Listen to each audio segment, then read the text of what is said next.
శ్రీ గురుభ్యో నమః. శ్రీ మహాసరస్వత్యై నమః. ఓం నమః శివాయ. నారాయణ శాస్త్రి ఆస్ట్రాలజీ ఛానల్ వీక్షిస్తున్నటువంటి ప్రేక్షక మహాశైలకు స్వాగతం, సుస్వాగతం. ఈరోజు మనము 2026 సంవత్సరం ఫిబ్రవరి నెల 11వ తేదీ నుంచి 20వ తేదీ వరకు వృషభ రాశిలో జన్మించిన వారి యొక్క రాశి ఫలితాలు ఎలా ఉన్నాయి, గ్రహస్థితులు ఎలా ఉన్నాయో పరిశీలిద్దాం. ప్రస్తుతం జరుగుతున్నటువంటి గ్రహస్థితులు కనుక పరిశీలిస్తే దాదాపుగా ఒక వృషభ రాశి వారికి మాత్రమే కాకుండా అన్ని రాశుల వారికి కూడా రకరకాల సమస్యలు అనేటటువంటి వెంటబడుతూ ఉన్నాయి. ఇంకా అనేక మంది ఉద్యోగ సమస్యలతో, వివాహ సమస్యలతో, ముహూర్తాలతో ఇబ్బందులు పడుతూ ఉన్నారు. వాటికి సంబంధించినటువంటి కొన్ని ప్రత్యేకమైనటువంటి 3 వీడియోలు చేశాను. ఆ వీడియో చూడండి. ఆ వీడియో చూడటం వల్ల మీకు చక్కటి పరిష్కారం లభిస్తుంది. ఇక్కడ వృషభ రాశి వారికి ఎలా ఉండబోతుంది అంటే, రాస్యాధిపతి అయినటువంటి శుక్రుడు రాశికి దశమ స్థానంలో సంచరిస్తున్నాడు. దశమ స్థానంలో ఎవరెవరున్నారు? ఆల్రెడీ రాహు ఉన్నాడు, శుక్రుడు అక్కడే ఉన్నాడు, బుధుడు అక్కడే ఉన్నాడు.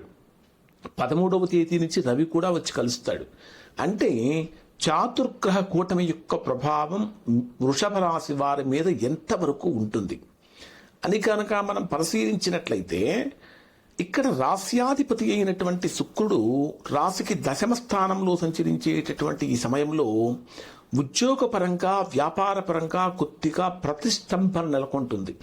ప్రతిష్టంభన అంటే అడుగు ముందుకు వేయలేము, అడుగు వెనక్కి వేయలేము. ఎక్కడో ఏదో తెలియనటువంటి సందిగ్ధత, సంశయము, ఆటంకాలు కనిపిస్తూ ఉంటాయి.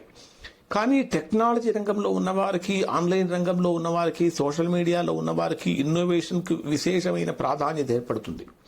కానీ ప్రేమ సంబంధాలలో ఆకస్మికమైనటువంటి పరిణామాలు కూడా చోటు చేసుకుంటాయి.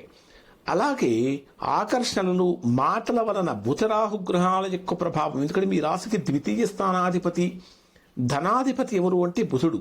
ద్వితీయ స్థానాధిపతి, ధనాధిపతి, వాక్స్థానాధిపతి మరియు అయినటువంటి బుధుడు ఎప్పుడైతే మీకు దశమ స్థానంలో రాహుతో కలిసి సంచరిస్తున్నాడో, ఆర్థికంగా కూడా కొంచెం ఒడిదుడుకుల యొక్క తీవ్రత పెరుగుతుంది. గృహ నిర్మాణాది ప్రయత్నాలలో ఆటంకాలు కలుగుతూ ఉంటాయి, రకరకాల సమస్యలు కలుగుతూ ఉంటాయి. గృహ నిర్మాణాది ప్రయత్నాలలో కూడా రకరకాల సమస్యలు కలుగుతూ ఉంటాయి. ఏదో ఒక ఇల్లు కొనాలన్నా, ఇంకేదైనా చేయాలన్నా ఇబ్బందులు కలుగుతూ ఉంటాయి. ప్రధానంగా కనుక తీసుకుంటే ఈ మాటల వల్ల అపార్థాలు కలుగుతూ ఉంటాయి. అలానే బుధుడు రాహువు కలిసినప్పుడు మీరు తీసుకోవలసిన ప్రధానమైన జాగ్రత్త ఏమిటంటే, ఏదైనా అగ్రిమెంట్స్ చేసుకునేటప్పుడు కానీ, డాక్యుమెంట్స్ విషయంలో కానీ చాలా చాలా జాగ్రత్తగా ఉండాలి. లేకపోతే నష్టపోయేటటువంటి అవకాశాలు కనిపిస్తూ ఉన్నాయి. ద్వితీయాధిపతి అయినటువంటి బుధుడు రాహుతో కలిసినప్పుడు ఆర్థికంగా ఎంత పైకి ఎదుగుతాం అనుకున్నప్పటికీ ఎక్కడో ఒక చోట డౌన్ఫాల్ కనిపిస్తూ ఉంటుంది. ఇక చతుర్థాధిపతి అయినటువంటి రవి కూడా రాహుతో కలిసి సంచరించేటప్పుడు పితృదోషం అయితే ఏర్పడుతుంది. రవి రాహు గ్రహాల యొక్క కలయిక గతంలో ఉన్నటువంటి పితృదోషాలు మొత్తం ఇప్పుడు యాక్టివేట్ అవుతూ ఉంటాయి. వీటి కారణంగా అనేక రకాలైన ఉద్యోగ సమస్యలు, వ్యాపార సమస్యలు, కుటుంబ సమస్యలు, సంతాన సమస్యలు, గృహ సమస్యలు, రకరకాల సమస్యలు కలుగుతూ ఉంటాయి.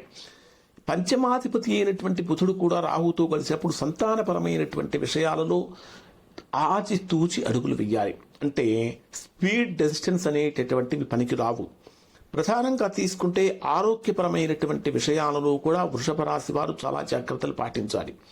ఇక మీ రాశికి సప్తమాధిపతి, వ్యయాధిపతి అయినటువంటి కుజుడు మకర రాశిలో, అంటే మీ రాశికి 9వ స్థానంలో, ఉచ్చ స్థానంలో సంచరిస్తున్నాడు. ఇక్కడ కుజుడు ఎప్పుడైతే ఉచ్చ స్థానంలో సంచరిస్తూ ఉంటాడో, కష్టపడి పనిచేసేటటువంటి వారికి బ్రహ్మాండమైనటువంటి అనుకూలత పెరుగుతుంది. అంటే శక్తి, ధైర్యము, విజయము లభిస్తాయి. ఉద్యోగాలలో ప్రమోషన్స్ కనిపిస్తూ ఉంటాయి. కాంపిటేటివ్ ఎగ్జామ్స్ రాసేటటువంటి వారికి అనుకూలంగా మారుతుంది. ఇక నిర్మాణ రంగాలు, అంటే కన్స్ట్రక్షన్ ఫీల్డ్లో ఉన్నటువంటి వారికి కొద్దిగా అనుకూలంగా, అంటే ఇల్లు కట్టి అమ్మేసేటటువంటి వారికి కొంచెం అనుకూలంగా మారుతుంది. ఇక శని ప్రభావాన్ని కనుక తీసుకుంటే, లాభస్థానంలో సంచరించేటటువంటి శని ఒక రకంగా చెప్పాలంటే మనస్సు ప్రశాంతంగా ఉంచేటటువంటి విధంగా చేస్తాడు. కానీ వీరికి మొత్తం మీద ఈ 10 రోజుల కాలాన్ని కనుక పరిశీలిస్తే జీవితాన్ని మలుపు తిప్పే గ్రహ సంకేతాల కాలంగా మనకి ఇక్కడ కనిపిస్తూ ఉంటుంది. ఒక రకంగా చెప్పాలంటే ఇప్పుడు చెప్పబోయేటటువంటి వాటిలో ఏ రోజుల్లో జాగ్రత్తగా ఉండాలనే విషయం ఇప్పుడు చెప్తాను.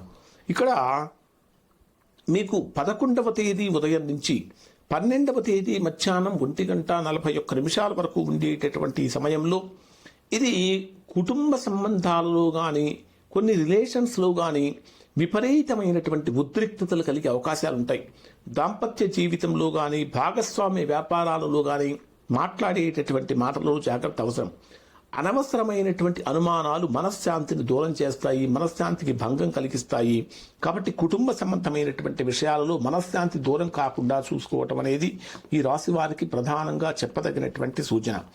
ఇంకొకటి ఏమిటంటే ఇక్కడ 12వ తేదీ మధ్యాహ్నం 1:41 నుంచి 14వ తేదీ రాత్రి 12:40 వరకు ఉండేటటువంటి సమయాన్ని కనుక మనం పరిశీలించినట్లయితే ఇది వృషభ రాశిలో జన్మించినటువంటి వారికి ఊహించని ప్రతికూలతలు కలుగుతూ ఉంటాయి. ఆకస్మికమైన మార్పులు, మానసికమైన ఒత్తిడి, ఆరోగ్యం ఎట్టి పరిస్థితుల్లో కూడా నిర్లక్ష్యం చేయకూడదు. ఆరోగ్యపరమైన సమస్యలు కలుగుతూ ఉంటాయి. అందుట్లో సొంత వైద్యం అనేటటువంటిది అస్సలు పనికిరాదు.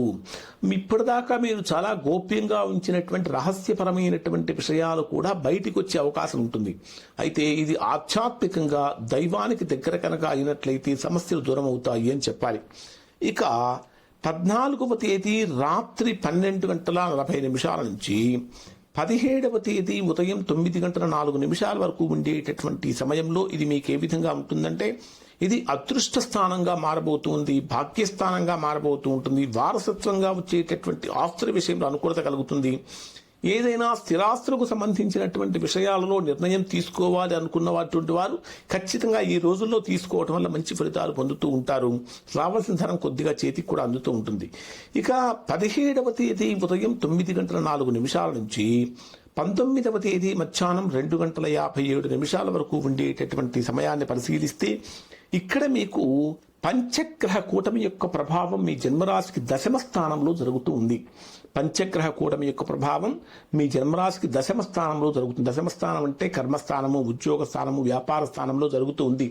అంటే కెరీర్ వైజ్గా కనుక తీసుకుంటే కీలకమైనటువంటి పరిణామాలు చోటు చేసుకునే అవకాశం ఉంటుంది. ఉద్యోగపరంగా గుర్తింపు లభిస్తుంది, బాధ్యతలు పెరుగుతాయి, వ్యాపారస్తులు కొత్త అవకాశాలు వస్తూ ఉంటాయి, అధికారులకు అనుకూలత కూడా ఉంటుంది అని చెప్పాలి. ఇక 19వ తేదీ మధ్యాహ్నం 2:57 నుంచి 20వ తేదీ రాత్రి వరకు ఉండేటటువంటి సమయాన్ని పరిశీలిస్తే ఇది కూడా వృషభ రాశి వారికి ఊహించనటువంటి లాభాలు కలిగించేటటువంటి కాలంగా చెప్పవచ్చు. అనేక రంగాలలో ఉన్నటువంటి అందరికీ కూడా దాదాపుగా అనుకూలమైన ఫలితాలు, అంటే మీరు చేసేటటువంటి ఏ పనికి సంబంధించిన సరే ముఖ్యమైనటువంటి నిర్ణయాలు తీసుకోవలసిన కాలం. మరి ఇప్పుడు చెప్పినటువంటి గ్రహస్థితులు అంటే చాతుర్గ్రహ కూటములు, పంచగ్రహ కూటముల యొక్క ప్రభావం కారణం చేత మీ వ్యక్తిగత జాతకంలో కనుక దోషం ఉంటే ఖచ్చితంగా కొన్ని ప్రతికూల ఫలితాలు పొందుతారు.